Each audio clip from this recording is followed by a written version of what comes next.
Welcome back, guys. So into this video, we're going to be taking a look at the Leica M11D and we're going to be comparing it versus the Leica M10D, which is a camera that I've been shooting for quite some time.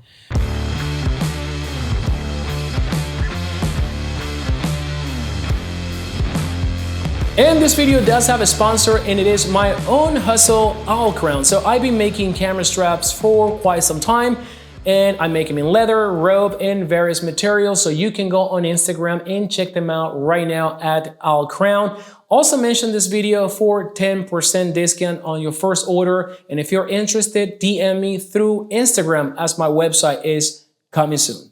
First of all, I want to talk about some of the differences and what are those things that I wish the Leica M11D carried from the Leica M10D. All right, so if we take a look at the Leica M10D from the top, it looks like a Leica M11, right? There are going to be minor differences. One is going to be this pretty iconic, pseudo film forward thumb support, which it serves that purpose, just to give you more support when holding the camera. And realistically, this is very, very comfortable. And that is one of the things that I actually missed from the Leica M11D. The thumb support is not there, so I have to go ahead and put one of those additional thumb supports that Leica sells.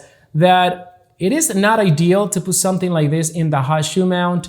And in one of my cameras, this thing has already come loose. Now, the reason why I like this thumb support of the Leica M11D is because I have lenses that can focus closer than 0.7 meters, which is the limitation of the rangefinder. And to do so, all I have to do is just insert the VisiFlex, and that's it. That's how I can use those lenses with a body like this one.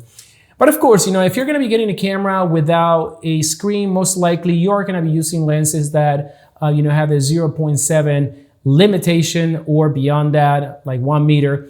But because I have those lenses, this gives me the flexibility with the VisiFlex to, turn this camera into a much more capable camera for close focus. Now, I can do the same on the Leica M11D. But the only reason is, like I mentioned before, I would have to remove this support, and then by removing the support, I'm crippling the way I'm used to hold this camera. So that is one of the things that I miss a lot. I do miss this lever right here that we had on the Leica M10D. Now, with that out of the way, if you take a look at the camera from the top, you're going to realize on the M10D, we have the ISO dial on the left, pretty much like we have it on all the Leicas M11s and Leicas M10. ISO dial is right over here, shutter dial right here, and on the brand new Leica M11D, we don't have that ISO dial right here. So Leica has gone away with that dial, and I think that this may be the new approach for maybe the Leica M12.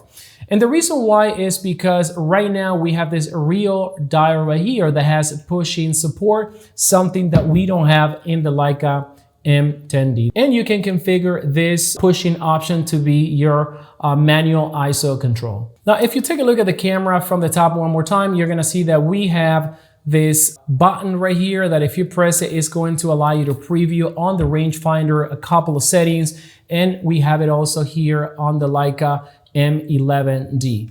Now, from the top, other than the ISO and the forward film winder, cameras look pretty similar. Now, let's talk about the hardware because things have changed in these cameras. So on the Leica M10D, I believe this one uses the Maestro 2 processor, whereas on the Leica M11D, we're using the Maestro 3, which is faster, but it is not faster than the brand new Maestro 4 that we have on the SL3 and on the Leica Q and Q43.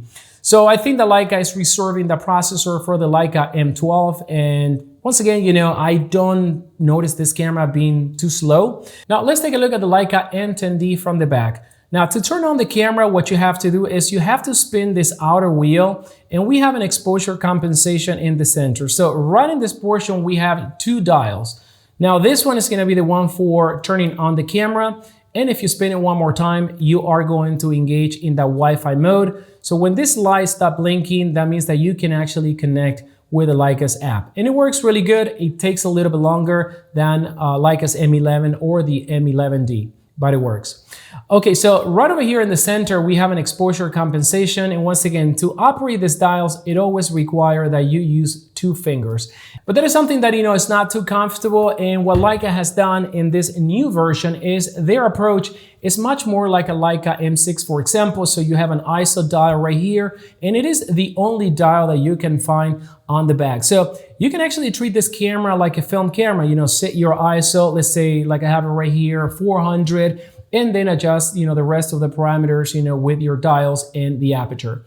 So you also have a manual and automatic mode right here. So if you want the camera just to pick the ISO, you could do that, or manual mode, and then you would actually press this button and adjust your ISO as you wish.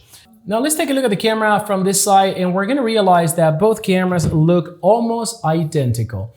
But there is going to be a difference. On the Leica M10D, we do have an additional button right here. If you have a VisiFlex, when you press this button, you're gonna engage in the magnification mode, so you can actually refine your focus. Now, on all my Leicas M bodies, M11s, I set up this button to do the magnification, but this button is actually reserved for various functions in the camera. Now on the Leica M11D, we don't have that button, and basically to engage in that magnification, you move the focus and it does it automatically. So Leica has gone away with that, but I actually like that feature and I wish Leica would have left it on this body. As you can see, the Leica M11 has removed a lot of things that we have on the Leica M10D. Now let's talk about battery life. I think this one is gonna be a big one, and it is kind of like a big one for me because the Leica M10D does not have the best battery life.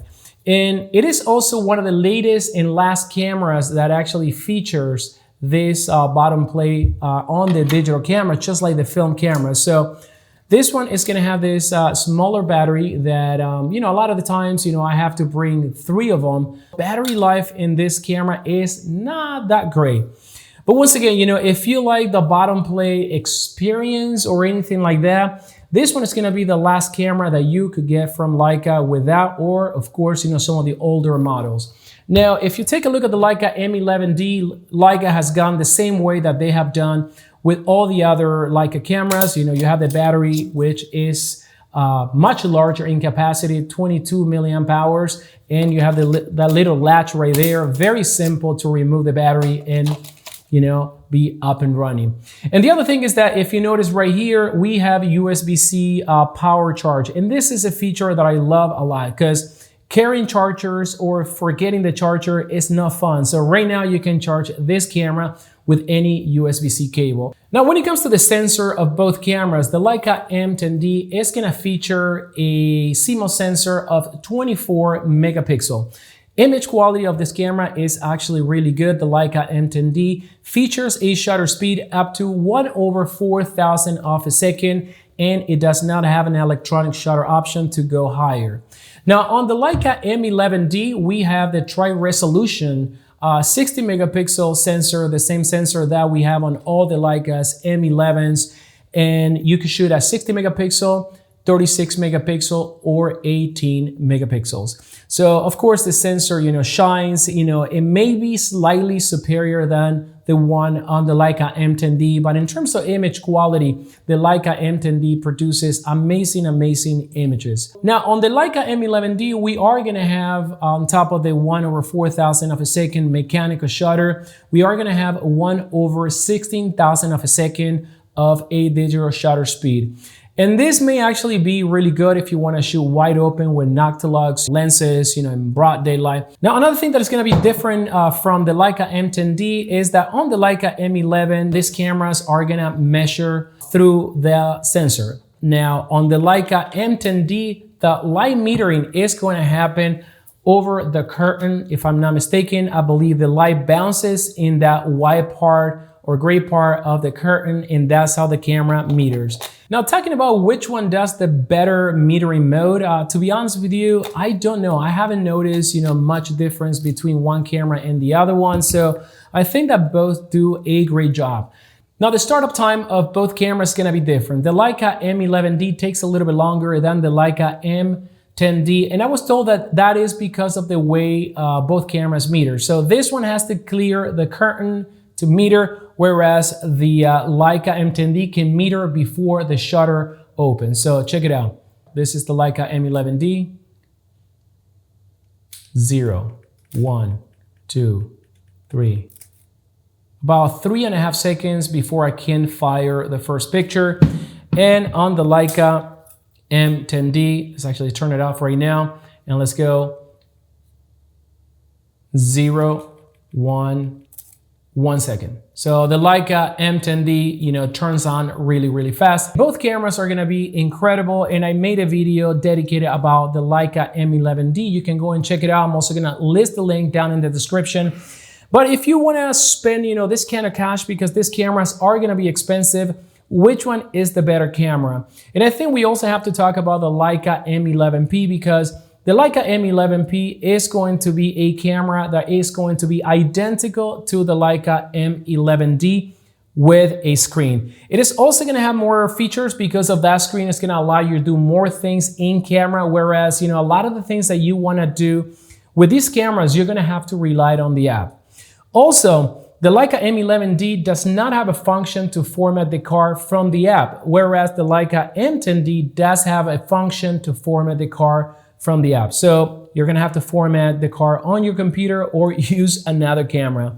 Once again, not a big deal, but it would have been nice to have that function, to be honest with you, in the camera. Now, the Leica M11P may be a better option because it's gonna be slightly cheaper.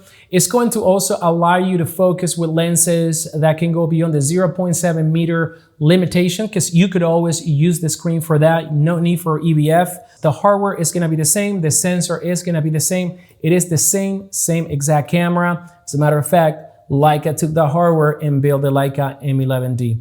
But if you're looking for the utmost retro film-like digital experience, in my opinion, I have to say that the Leica M10D is the one that does it for me. First of all, the construction of the body is a little bit heavier. It's brass versus aluminum. I like the weight of the camera. And one of the things that I love a lot is that built-in pseudo thumb rest that you can deploy. It's very fidgety, and I just like it a lot.